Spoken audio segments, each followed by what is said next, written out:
நடக்காமல் போயிடாது. எல்லாருக்குமே கல்யாணம் ஆகும், எல்லாருக்குமே குழந்த பிறக்கும், எல்லாருமே வேலைக்கு போவாங்க, எல்லாமே நடக்கும். எந்த வயசில் நடக்குது, எந்த டைமிங்கில் நடக்குது, எந்த டைமிங்கில் உங்களுக்கு தேவை அப்படிங்கிறத நீங்கள் தான் தீர்மானிக்கணும். வேறு யாரும் தீர்மானிக்க மாட்டாங்க. இல்லை எல்லோரும் பண்ணுறது நானும் பண்ணுறேன், பொறுமையாக வரட்டும், பொறுமையாக கிடைக்கட்டும்னா உட்காந்துருங்க. உங்களை யாரும் உட்காரக்கூடாதுன்னு சொல்ல மாட்டாங்க. நீங்கள் ஓடுறீங்க, கஷ்டப்படுறீங்கன்னா உங்களுக்கு சீக்கிரமாக கிடைக்கும், இல்லைன்னா பொறுமையாக கிடைக்கும். அவ்வளோதான் வித்தியாசம், வேறு ஒன்றும் கிடையாது. இன்னொன்று, நம்மளை சுற்றி 10 பேர் ஓடிக்கிட்டு இருக்காங்கன்னா கண்டிப்பாக நமக்கு உட்காரணும்னு தோணாது, நம்மளும் ஓடணும்னு தான் தோணும். ஓடிக்கிட்டு தான் இருப்போம். நல்லா யோசிச்சு பாருங்கள், சந்தோஷமாக இருந்தோமா இல்லையான்னு வாழ்க்கையில் எல்லாருமே. இப்போ 24, இந்த பேருக்கு ஒரு 74 ஆகும். இன்னும் 50 வருஷத்துக்கு அப்புறம் இந்த மாதிரி வெள்ளை சட்டை போட்டு நடந்து போகிறனோ இல்லையே இருக்கணும், எல்லாருக்குமே தெரியும். நான் வாழ்ந்த வாழ்க்கை எப்படி இருந்துச்சுன்னு உங்களுக்கு மட்டும்தான் தெரியும்.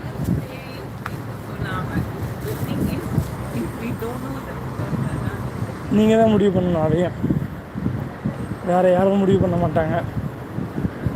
அதனால் சந்தோஷமாக வாழுங்க. ஒவ்வொரு விஷயமும் யோசித்து பார்த்து நினச்சி சந்தோஷமாக வாழுங்க. மற்றவங்களுக்கு பயன் தரலனாலும் பரவாயில்ல, பாரமாக இருந்துடாமல் பிரச்சனை இல்லாமல் இருந்தால் போதும். மற்றவங்க எல்லாருக்கும் ஹெல்ப் பண்ணணும், ஊரையே சிறப்பாக வச்சுக்கணும் அப்படின்னு இல்லைனாலும் ஊருக்கு மற்றவங்களுக்கு எந்த கெடுதலும் பண்ணாமல் சந்தோஷமாக வாழ்க்கையை ஓட்டுங்க, அவ்வளோதான்.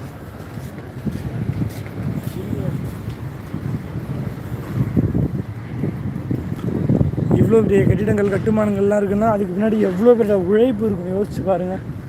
எதுவுமே சாதாரணமாக வந்துடாது. வெளிநாட்டில் வேலை அப்படின்னா எப்படியே கற்று பணத்தை கொடுத்து, வா தம்பி, சாப்பிடு தம்பி, தூங்கு தம்பி, இந்த பணம் எடுத்துகிட்டு போகணும் யாரும் சொல்ல மாட்டாங்க. இங்கே மாதம் 40,000 வாங்குறாங்க, 80,000 வாங்குறாங்கன்னா அதுக்கான வேலை சுமை கட்டாயம் இருக்கும். சரிதானே?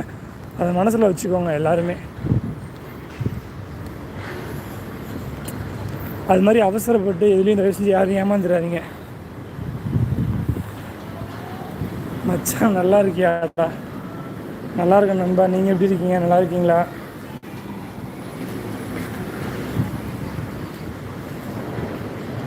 பார்க்கில் ஒரு இடத்துல உட்காரலாம், எங்கே உட்காரலாம்? எல்லா சீட்டும் ரிசர்வ்டாக தான் இருக்குது. இங்கே ஒரு இடம் இருக்குது. அப்பனையும் முருகா, எவ்வளவு உழைப்பு இருந்தாலும் எவ்வளவு விவசாயிகள் வயிற்றுல அடித்து கட்டியிருக்காங்க, யோசிச்சு பாரு. நான் வந்து இப்போ சிங்கப்பூரில் இருக்கேன். சிங்கப்பூரில் லிட்டில் இந்தியா அப்படின்ற இடத்துல இருக்கிறேன். இந்த பில்டிங் வந்து, இந்த சிங்கப்பூரே உங்களுக்கே தெரியும், ஒரு தீவு, கடலுக்கு நடுவில் தான் இருக்குது. இங்கே வந்து எந்த விவசாயத்தை அழிச்சும் பில்டிங் கட்டலை. இது ஃபுல்லாகவே உங்களுக்கே தெரியும், தீவுன்னா இங்கே எதுவும் அவ்வளோ வளம் அவ்வளோவுக்கு இருக்காது. மக்கள் பயணிகளை கவரணும், நிறைய பேர் வந்தால் ஸ்டே பண்ணணும், தங்கணுங்கிறதுக்காக இங்கே பில்டிங்ஸ்லாம் கட்டியிருக்காங்க, கன்ஸ்ட்ரக்ஷன்லாம் கட்டிகிட்டு இருக்காங்க. இங்கே வந்து நிறைய பேர் உருப்பிட்டவங்களும் இருக்காங்க, உருப்பிடாமல் போனவங்களும் இருக்காங்க. செலவுகள், சேமிப்புகள் ஒவ்வொருத்தவங்க தனிப்பட்ட கேரக்டரை பொறுத்து சம்பாதிக்கிறதும் செலவு பண்ணுறதும். இங்கே வாழ்க்கையில் வந்து எல்லா விஷயமுமே இருக்கும். சிங்கப்பூரை பொறுத்த வரைக்கும் விரும்புகிறதும் விரும்பாமல் போகிறதும் ஒவ்வொருத்தவங்க தனிப்பட்டையோட விஷயந்தான்.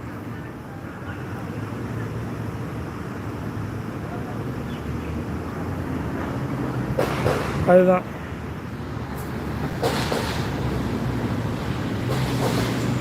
நம்ம வந்து இப்போ சிங்கப்பூரில் இருக்கோம். சிங்கப்பூரில் ஒரு பார்க்கில் உட்காந்துருக்குறோம்.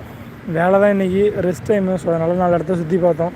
சுற்றி பார்த்துட்டு அப்படியே உட்காந்துருக்கேன் இங்கே. இன்னும் கொஞ்சம் நேரத்தில் 1/2 மணி நேரம் தான் திரும்ப வேலைக்கு கிளம்பிடுவோம்.